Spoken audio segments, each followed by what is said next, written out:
March 7th, 2021. Another yoga Tabata flow. I love these. I've said it again, or I've said it before and I'll say it again. They're great to do on a day when you want to work out, but you're sore from doing something and you're like, I need a rest day, but I still want to move my body. This is obviously body weight. You're going to be moving differently than you did where you're sore from like lifting weights. So really, really safe, really, really nice option. You're gonna use your smartwatch timer that's free to download. You're gonna click the Tabata setting. You're gonna keep the 20 seconds of work. You're gonna change the rest to 0 seconds, and you're gonna do 60, 80, or 100 rounds. 80 is usually what I like to do with this. If you're short on time and you just wanna do a quick 20-minute flow, then you would do the 60 rounds. You could technically do 180, that would be a 40-minute flow. But as you do it, you'll figure out if you want to keep going.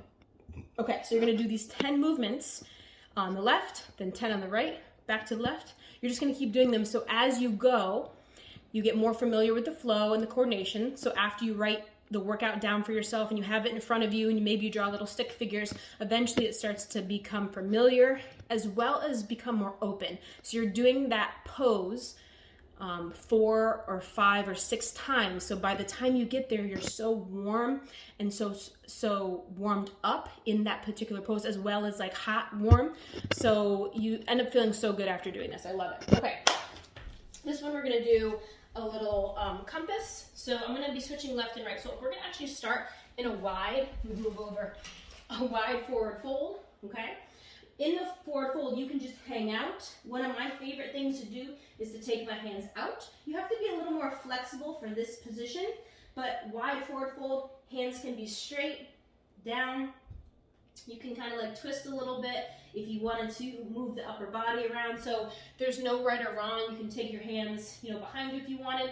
It's your 20 seconds in that forward fold. And then we're gonna turn to the right leg. So I'm gonna walk to my right leg, so that I'm in a runner's lunge. I'm gonna keep my hands right by my foot for this one, and this is my second position. So you're here for 20 seconds. I am working as well as stretching. Arms are nice and straight. And then from here, I'm gonna go to down dog. So this, because you're here, I want you to actually try to pick that foot up before you take it back. So really moving slowly for that transition. I'm gonna pick up my hips, round my back and use my belly, pick up my foot, and then stepping back to downward facing dog. Down dog is, of course, that plank distance, and then piking up the hips. For some reason, people that are tight walk their feet in. That's just making it tighter, so try not to do that. Bend your knees, press your chest toward your legs. That's downward facing dog.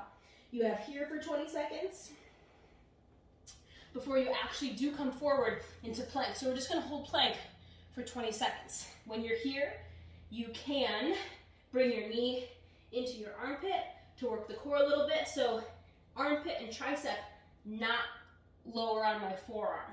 So not here, it's actually gonna be a little bit higher. The trick to that, if you look at my back feet, is using your back foot to push you forward. So again, knee to the armpit, pushing my back foot, and do the other side. Holding it makes it a little bit harder.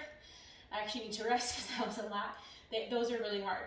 From there, I have fallen triangle. So I'm gonna take my, because we were on we turned to the right leg. So I'm gonna take that right leg, put it underneath me. You can use your hands for support. I'm gonna slide it out so that both legs can be straight. And I'm sort of in like a 90-degree position here. It's side plank, just with my foot out in front of me. So you're using both legs to press into the floor.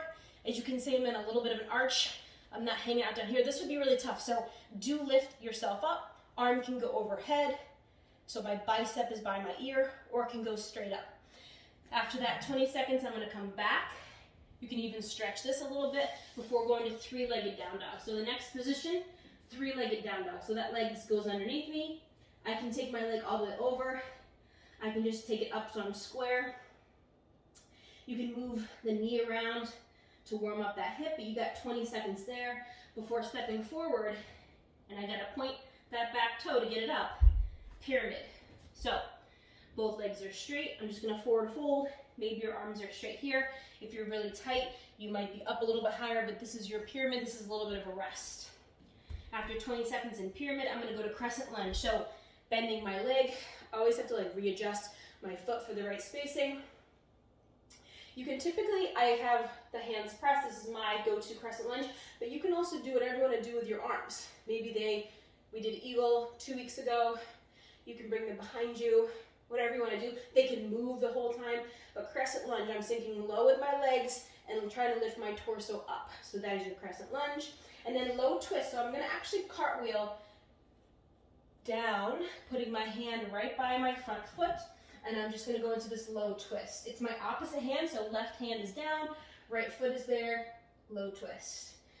And then from here, for the next 20 seconds, I'm going to turn. So I'm back in that wide forward fold, but I'm going to pick my hands up and do side lunge from the left to the right for 20 seconds. My toes are facing forward. So if my mat is this way, my toes are facing the side of my mat. When I side lunge, all I'm doing is like a squat, and then I'm straightening one leg. What I'm not doing is keeping my toes out and lunging to the side. So toes are facing forward, sinking low with the hips, straightening one leg, straightening the other. Hands are out just for balance, so this will feel easier. My hips are back. My knee is not going over my toe in this position. And the lower you go, the harder it is. So you have that for 20 seconds before you rest and go back to that wide forward fold. So again, maybe the hands come out here. Maybe your knees stay bent because you're tight. Maybe your hands stay straight. Maybe you have a chair here because you're that tight. So back to that wide forward fold. And then we're gonna do the same thing on the other side. So for 20 seconds, I'm gonna walk towards my left leg this time. Put my hands right down next to my foot. Just stay here and breathe for 20 seconds. When I'm ready, I'm gonna pick up that foot. So pointing my back toe, lifting my belly, picking up that foot, stepping to downward facing dog. Bend the knees, press the chest towards the legs, and press the ground away. From here, I have plank. So coming forward to plank.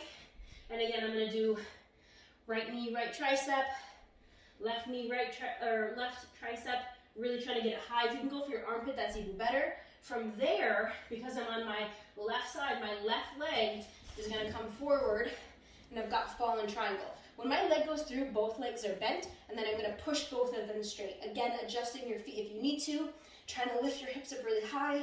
You're here for 20 seconds. Then when it beeps, you're gonna go to three-legged down dog. So enjoying that transition time that sort of eats away at that 20 seconds. Adjust your feet. You got three-legged down dog. Just something a little different, kind of fun. And then I have pyramid. So I'm gonna step forward after it beeps. My next 20 seconds is here. Adjusting your feet. I'm always a little shorter in pyramid, so I usually bring the back leg in. Legs are relatively straight. So if you're tight, they both might be bent. But you're gonna drop the head and just kind of relax here. This is your resting posture. And then crescent lunge, I'll readjust my feet. Arms up. I love pressing my palms together and looking at my hands because I love this back bend on my back here. I'm not trying to go back. I'm honestly just looking up. And then after that 20 seconds, I'm gonna bring the opposite hand down. So I almost like cartwheel that hand down. Adjust your feet so that your foot and hand are on the same level. My hand is so much more tan than my foot. It always looks so funny. And again, arm overhead. Maybe your hand goes behind you like you're getting arrested. This is a good internal rotation stretch. And then when you're done, you're gonna go all the way back to that wide forward fold, making sure your feet are ready, hands out, and then side lunging. So a little bit of leg strength here. You could kind of like side lunge and side lunge, but I'd just like you to stay low because I think it has better form. And then get that rest, recovery, wide forward fold, and then you're gonna go to the other side. You should be able to remember what side you're going to because you just spent so much time facing that way that now you're on this side. But if you needed to, I'm really bad at remembering like where I am because I'm thinking about other things. So I take a shoe or a toy or something, and I just was on that side. So I'm gonna move it over here, and now I know that I'm gonna turn to that side.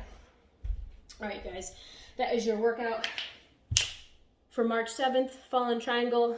Later.